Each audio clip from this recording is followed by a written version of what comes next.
Welcome to Cooking with Ava. Today we're going to have a salmon expedition. Yes, a full adventure with salmon. So I came by this very fresh, good-looking salmon, and I was like, I've never really tried working on salmon, fresh and whole. So what I did was to come home, dress it up, and then I tried it in three versions. I spiced it up with different spice mixes, and then I pan grilled one, I air fried one, and then I oven baked one as well. And they came out with different tastes, different textures, different appearance as well. And I would really want you to also learn on this as well. And yes, I had to dress this from scratch, like cutting it, filleting it, taking out all the bones and everything. It was a whole something else. So yes, if you're a fish lover, this is the video for you. So to wash this or to clean this up, I decided to make some lemon water. Yes, so lemon and water or lemon wash always gives you that reduces that nauseating thing from fish. And because it's a fresh salmon, the fins were there, so I took out the fins because yes, I'm not going to chew the fins and you can't do much with it. Then I was like, okay, let me wash this out. Because the inner parts were taken off, well, I was about presuming the scales were also off. Then I realized that no, the scales were on it. So to remove the scales, all I did was to use a blunt knife. If you use a knife which is very, very sharp, you are going to end up kind of making incisions or cuts on the skin, which is something you don't really want to do. So just a little bit of a blunt knife can help you remove the scales. To remove the scales, you just go in the opposite direction on which the scale is lying on the skin. Yes. So if the skin is lying to the left, you're also moving it from the right hand side. So yes, I just use the blunt knife to just take away all the scales from it as much as possible. And to help me unscale or descale it, what I was also doing was to washing it in between. You're not going to be washing this in a stagnated water because you don't want to mess up your fish or get it too soft.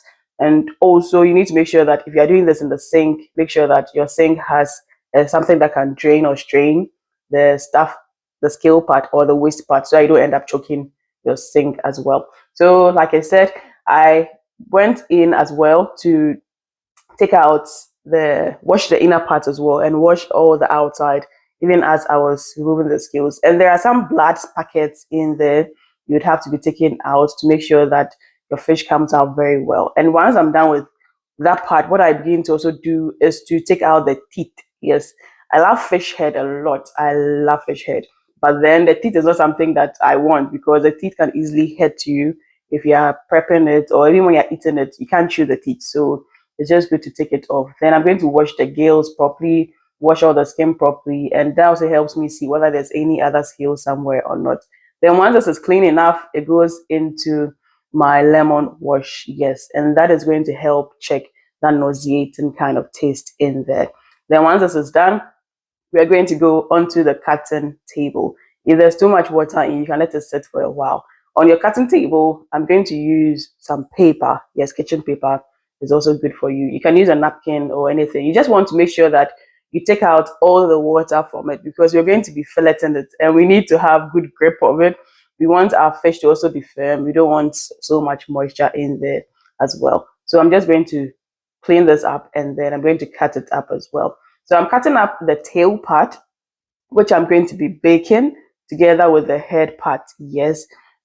And for the middle part, I'm going to just fillet it out and then I'm going to do the grills with it. So for that, put your hand on it firmly and then have a very sharp knife. Your knife has to be so sharp.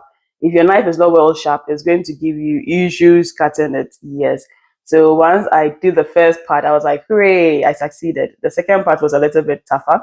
And then I had to take out all the bones, yes, all the bones, because when you do the pan grill or you do the air fry, or you actually making like your salmon, the portions usually you don't want to be eating your whole salmon with bones in there. So it's good to take out all of that. And I took out the side of it as well because usually the sides also have some sort of bones or cartilage in there, which is not the most pleasant to also enjoy when your salmon is done. I cut it into good portions. So for the first one, what I did was to put ginger powder, some garlic dip, sweet chili, and of course, you have to add in a good amount of sweet chili. And my fish powder or my fish spice, which is on the channel, is also there. and some peppercorn, which is black pepper, white pepper. They also went in there. I also added some extra chili because yes, I am African taste buds. I have a lot of salt, a little bit of salt as well. Then I just mix everything up and then add in some oil. So I love using coconut oil. You can use olive oil, any oil preference of your choice. Then I'm just going to mix this whole up and I'm going to just gracefully put this all over the fish. Now this is going to go into the air fryer and then it's going to air fry bake. I loved this spicing because this gave me much tastier salmon. Yes, and if you have the typical African taste palette and you like more spice, one spice you can also add up to this is the suya spice. Yes, if you can add that, you're also going to get very good results. Now for the oven baked one, which is going to be more moist, I start with some soy sauce, honey. Then I'm just going to mix this up in there. The honey is going to sweeten it up, and it's also going to add some sort of taste profiles to it. Now I'm also adding in some lemon because this is going to slow cook, and this is a whole fish. Like the portions are bigger in as well. Then I added in my pepper, my ginger, garlic dip is very necessary. Then, of course, I'm going to add in my fish spice, which is mostly from herbs, my sweet chili, and I'm adding some Himalayan salt because that also gives it very good taste as well. Then, of course, I can't do this without black and white pepper or pepper mix, which is going to go in, and I'm going to mix this generously as well. Then once I'm done, I'm adding in a bit of oil. The oil is going to help moisturize the fish so that the fish doesn't become overly dried. And yes, that also kind of helps as well. So I'm making incisions on the tail part because that is very heavy. Yes, for the fish, at least you realize that the gills and things are open and the head is not overly like fleshy. So the spice is going to go deep into it. But for the tail part, it's a very heavy portion, and so I just made some incisions to help it cook and cook better and cook faster and cook thoroughly throughout. Then once this is done, I'm going to preheat my oven at 200 degrees, and then it's going to go in after 5 or 10 minutes. Yes, if you have 20 minutes to preheat it, that is awesome. If not, then that is okay. Then the salmon is going to go in together with my vegetables and my fonio. So this was a dinner, something I did. Yes, it's a whole one time something, you put it in and it all goes in and you're actually done. Like, yes, you can just take your mind off it, which is a very quick option if you don't have time. So this, and then for the air fried one too, I sent it into the preheated air fryer using the fish function, which was 160 degrees for 12 minutes. However, I realized that if you do the 12 minutes with the air fryer, you're going to get it kind of medium rare, not overly done. So you can actually decide to double the time if you want it to be very, very well cooked, because 15 minutes is a good time to get it. Now for the pan grilled one, I just did a basic salt and pepper with my butter in the pan. What I noticed was that for the air fried one, it came out with a very beautiful color, beautiful taste. The oven came with very good like moisture in there, but the pan grilled one, it was so quick. Like it saves you time. Let me put it like that. It gives you more like quick results, and then most important, you get a very good and nice color for your salmon. However, that can be a bit challenging to make because if you don't take care, you can actually end up, flicking your fish up. Yes, let me put it like that. And for the ones like the oven, you can just throw it in and take your mind off and go and do other things. But for the pan, you have to be standing by it all through. For the air fryer one, it also goes in and you're actually done with it. One thing I think I forgot to mention from the start is once you're done spicing the fish, for all of them, you'd have to let it sit and marinate. Yes. So at least 30 minutes, it should be able to sit and marinate. And like I said, for the oven, for the air fryer, make sure you preheat them before it goes in there as well. So once this was actually finishing up, I just added in some parsley aside the butter that I used to make it to just finish it up. And that also adds up to the taste and flavor as well. Then midway in my oven grilling the salmon took about 30 minutes in the oven. Yes, because this was big and I was doing it on slow cook. Yes. And actually 15 minutes into the cooking, I just flipped the other sides. Yes, to make sure that that is also getting good, both sides are getting good heat and good cooking on both sides. So 30 minutes is good time to get everything all together in your dinner. And then if you're using the pan, definitely within 10 minutes or 15 minutes maximum, it's going to be done. And for the air fryer, like I said, double the time and get like 20 minutes in there. So this is how the baked one came. Yes, and like I mentioned, that I had it with vegetables and then I had it with fonio. So for my vegetables, I'm just using colored peppers, different colors. I'm using some colored carrots, some parsnips, and of course broccoli. Yes, so you want to have vegetables of different colors, vegetables of different textures, and that also kind of makes eating fun aside the various nutrients the vegetables are coming with. So I just washed it in my salt water bath, which is always one easy way to clean your vegetables. You can use cooking vinegar or you can use your vegetable washes in there, but normal salt and water always gives you good result.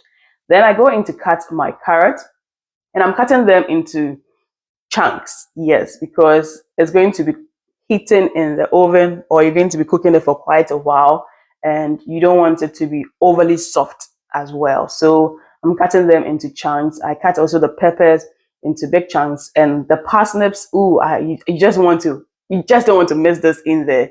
It gives it that great taste in there. And for broccoli, I know a lot of you throw your broccoli stump away, but that is also very healthy and that also gives it a lot of crunch. So don't throw away your broccoli stump. That can go in here as well. If you don't want to use broccoli, you can actually use cauliflower as well. It's a good alternative in this mix as well. Yes, so once you're done, you're going to cut off the crown of the cauliflower, but I'm leaving those in bigger chunks because those don't take too long and those are already kind of soft in there. Then I'm going to add in my salt. I love Himalayan salt for vegetables because they bring out great taste. Then I added in, of course, my coconut oil as well. Like I said, you can use any oil preference of your choice, whether coconut, vegetable, any type of oil you want to use, that's fine. So the one that went into the oven was the one that I placed into the oven friendly dish pot. Yes. And then the rest of it, if you don't have an oven or if you don't want to use the oven version, then you can actually do this on a stove by putting it into your skillet. Yes. So after making my salmon, I just throw that in and then you can just, cook it all up on it. That gives you very brown, kind of good chars to your vegetables. Now, if you have this hair fryer oven type too, it's also awesome. So after making the salmon in there, I just place it into the rack and then it just did its own thing. And you can like use your air fryer for this. That's if you're using the bigger sizes, which is also very good and very easy. So that gives you very good results. Now I add this up with fonio, yes, because that is super healthy, super fortifying. It's a super food. The carbs are good, and then most importantly, if you're eating fonio, you have to eat good quality fonio, which is DIM fonio, which is grown with acres organic fertilizer. Yes. So just half cup of it, a bit of salt, which is about half teaspoon. And then, of course, I'm using 1 cup of water because I wanted to get that kind of Acha kind of feel. But to spice this up or to give it more taste, I added a bit of onions in and some good coconut oil, just a little bit of it, so that it gives you good aromatic and good taste as well. But by itself, it also tastes very good. But I wanted to make sure that it pairs well with the vegetables and pairs well with the fish as well. Then everything actually went into the oven and it actually baked together. Don't forget I mentioned that the oven was preheated at 200 degrees Celsius for about 15 minutes. So once this goes halfway, just like you turn your fish, you have to also do the same with the fonio. By this time, it should be virtually done because fonio doesn't take long to cook. But then I wanted to make sure that they all come out together. So at this point, I just fold it up so that it doesn't dry out overly. And then this is how it came out, just like a check vibe, be like that. It's not soft, overly like mushy, but it's firm enough. It gives you like some gari a check vibe. And then I add this beautifully with some hot chili pepper vibe like that, fresh pepper. my fish, and then my vegetables. And this is a great way to really enjoy your dinner. I hope you did learn a lot from this video. And yes, I know you may be wondering, this fonio thing you're talking about, you want to know more about it. Now, this is what you need to know about fonio. So if you did like the video on the fonio recipes, just make sure you get your own fonio. Mona dorso, ebrona dorso. Sisi ano, ese ekon healthy. O kon healthy dia, enendie, fonio nkwana. Fonio no so dia dia, na udi papa prepo. So till I see you in the next food video, which is definitely going to be a special fonio recipe of mine, make sure that you live life to the fullest. You be merry, and don't forget to share. Don't forget to subscribe. Don't forget to give me a good thumbs up to this video. And then I'll see you in the next special fonio recipe. Mwah!